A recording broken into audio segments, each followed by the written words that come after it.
Hi folks, Russ here again on the Daisy workbench having some more Daisy lever gun fun. And I was looking through my closet the other day. I picked up a gun a few years ago, didn't do anything with it, but decided I was going to give it a good look over. And tell you the truth, this is one of the most interesting pieces that I think I ever came across and decided to have for myself here.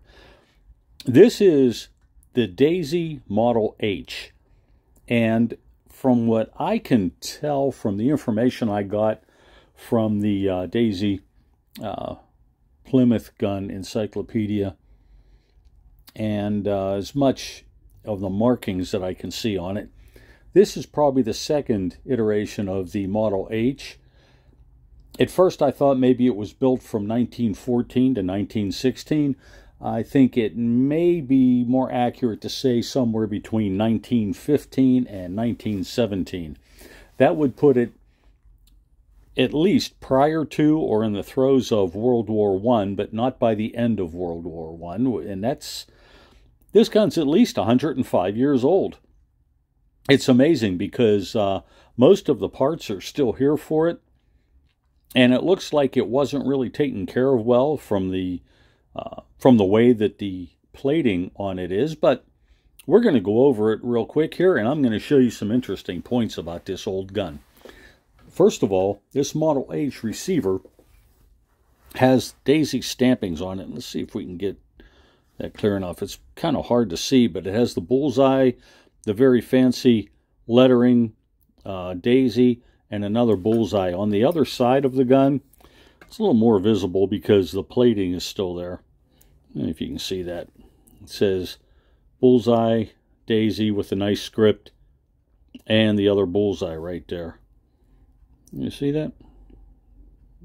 Yeah, it looks pretty nice.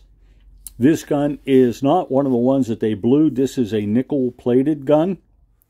And the stampings on the top here identify it as the Daisy 500 shot Model H.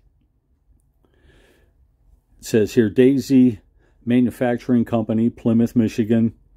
It gives the patent numbers, and the patent on this one, the official patent, was dated November of 08. So this is a very old patent gun, and it looks like it was manufactured prior to 1918, somewhere in 1914 to 1917 range. One of the features of this gun that helps us to identify it, there's a patch, what they call the steel patch, welded onto the bottom of the receiver under where the spring action and the air chamber would be. Later on, what they used to do was take the seam in the gun, and underneath there they would just put a weld across it. This actually has the patch that's welded on all four sides. It holds it in place. A little bit of a opening here, but that's to be expected. Unfortunately, a lot of the nickel plating is peeling off of this gun, but there's no holes rotted through it or anything like that. Do have a little bit of wonder about the bolt holes. As you know, Daisy like to use the smooth shanked, except for the very end, on their bolts, 1032, which is the diameter and the thread count on it. And they slide into the hole here and on this side. Most of them simply thread into the metal on the opposite side. Well, you see that's the case here for the bolt that holds the trigger in, but look back here.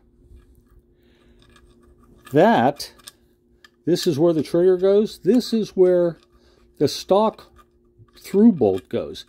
And there's no way that something's going to catch a thread there. So this gun actually has one of the original Daisy nuts, the one holding that stock on. And I say original Daisy nuts because Daisy has a habit of making these small machine thread nuts. They have the 32 thread count inside, but on the outside, it's reduced to a 5/16 wrench size. So this being a thin bolt, or a thin nut rather, and having the smaller wrench size, I believe it to be original to the gun. Also, with those two holes that size, one of these bolts is actually longer than the other. I don't know if you can get a good look at this. Let me move this out of the way here. One of those bolts is actually a little bit longer. So one of them does not accommodate the nut. The longer one that goes through the stock does. Now here's something else that's kind of unique about this. At first blush, this looks like the regular one-piece trigger that we've seen, and so many of the others, like the number 111 Model 40s, a lot of the early wide-frame daisies, etc., etc. However, it's not the same. This is the kind of one-piece trigger we're used to seeing.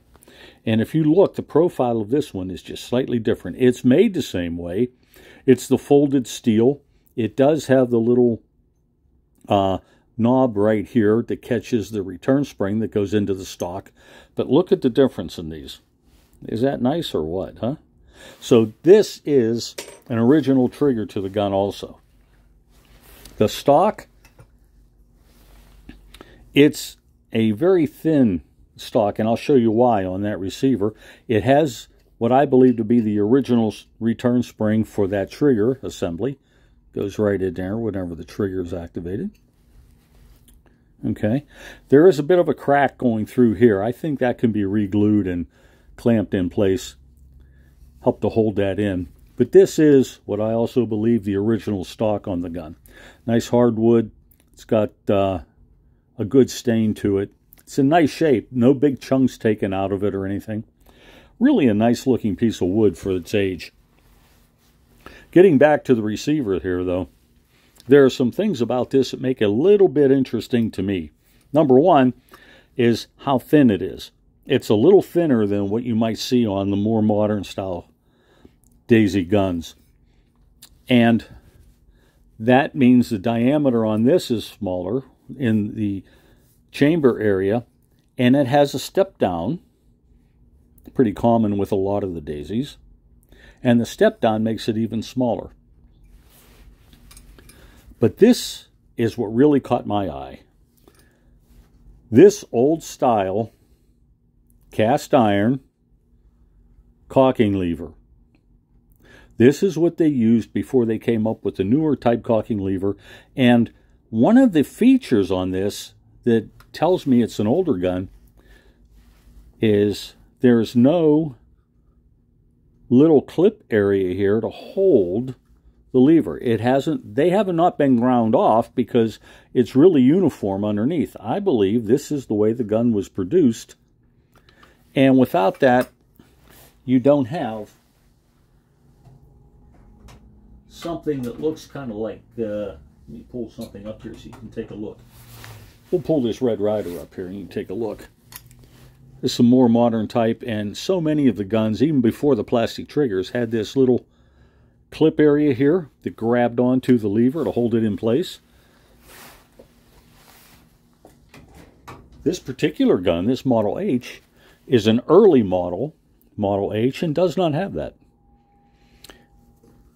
Something else that caught my eye here was this. On many of the, if you take the Daisy Pop guns, the 960 series and so forth, many of those did not have the pivot bolt for the caulking levers. Even if the caulking levers were the same levers that they used on their air guns, they had a rivet. But this is the first time I've seen one of these type guns that used a rivet. Even if you look at, I pulled up an old parts list out of the encyclopedia, and it showed a bolt for the caulking lever. This is a permanent assembly. You cannot take that out. And if you look inside, let me see if I can take a look inside. You can see the end of that lever in there.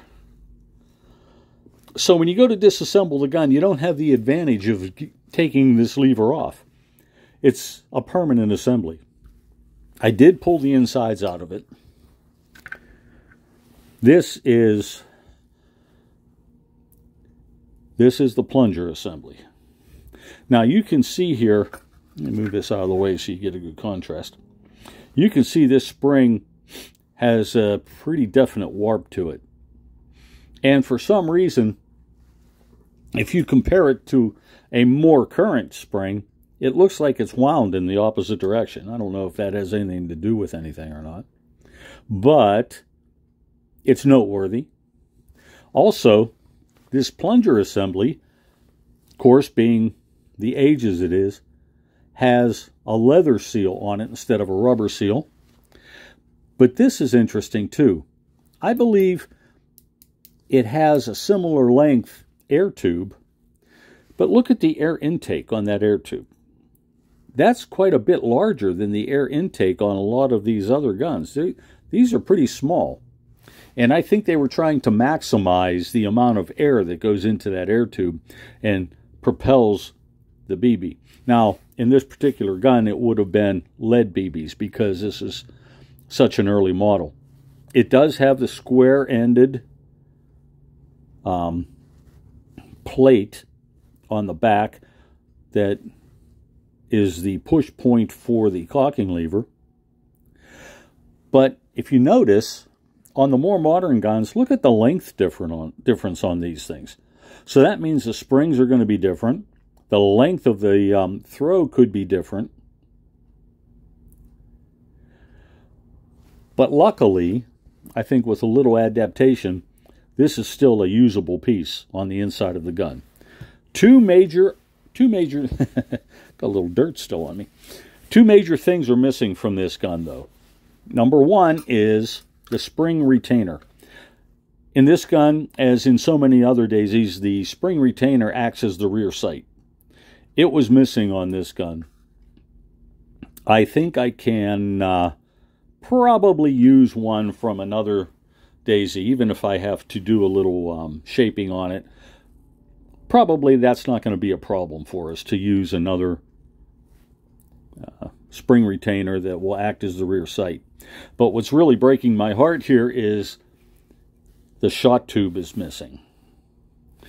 They made, for these, two different types of shot tubes. Supposedly they're interchangeable. One is for the multi-shot units, one is for the single shot Model H.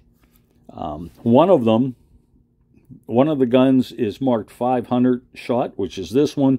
Some of them are marked 350 shot. That just tells you how many of the BBs it will hold whenever you're ready. I think that's a bit of an exaggeration, though, because this is a small gun, small diameter. I don't know if you'll really be able to feed 500 in them successfully or not. But it will hold at least, I would say at least 300 to 350 comfortably. You could put as many or as few in there as you want, as long as you're not exceeding the capacity. So what to do about that missing shot tube? Well, what I may do with this is fabricate one, or maybe I can adapt another shot tube. If let me get something here. Here is a shot tube from another daisy. Now this one has a thread. I don't even know if that has a threaded abutment in it or not, or whether that's the push type. We're going to have to do a little more checking. But this is just big enough to feed that little funnel end in here. And so I may be able to take an existing shot tube, do some adaptation, or if I have to fabricate one from scratch, that's what we're going to do. Interesting little gun. Very interesting little gun. And being in at least 105 years old, I'd say it's the fact that it still operates, even if it hasn't shot any BBs for a long time, gives me a little hope here. Well, this is Russ, and I really like this gun. If you have any comments about it, or if you know something about that missing shot tube, you can always leave me a message. Don't forget to subscribe, and we'll be talking to you soon. Take care.